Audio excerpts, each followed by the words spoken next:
Baik, terima kasih Pak Menteri, Siapa Pak itu? Pimpinan dan rekan-rekan anggota.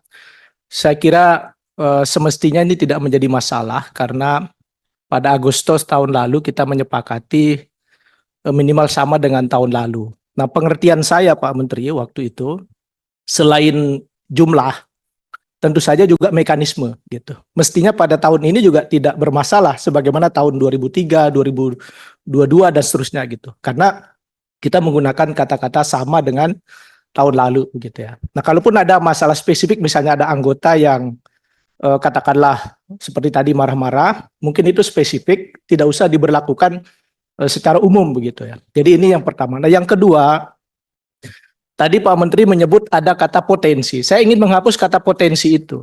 Karena namanya potensi ini kan belum tergali. Gitu. Kita ingin agar kita tenang begitu setelah selesai rapat, apalagi ada tanda tangan Pak Menteri dan seterusnya. Nah, ada kata-kata potensi ini terus terang meragukan saya ini Pak Ketua. Maksud saya jangan juga kebalik gitu. Yang kita bahas dan menjadi kesepakatan resmi di sini ditandatangani oleh pimpinan komisi dan Pak Menteri, tetapi tidak terlaksana. Tapi banyak hal yang sebetulnya tidak pernah kita bahas, misalnya anggaran di IKN justru itu terlaksana.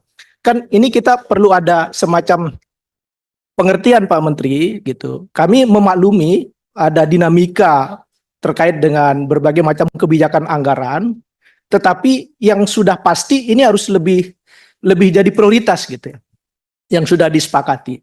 Karena jangan sampai hal-hal yang tidak kita bahas tetapi begitu terlaksana dengan baik, tetapi yang menjadi keputusan justru tidak terlaksana. Ini kan logika yang terbalik gitu. Belum lagi beberapa katakanlah hasil kunjungan Pak Menteri ini juga perlu menjadi perhatian secara lisan maupun juga tertulis. Pak Menteri menyampaikan komitmen di daerah-daerah gitu. Saya kira ini juga penting Pak Menteri. Jadi catatan.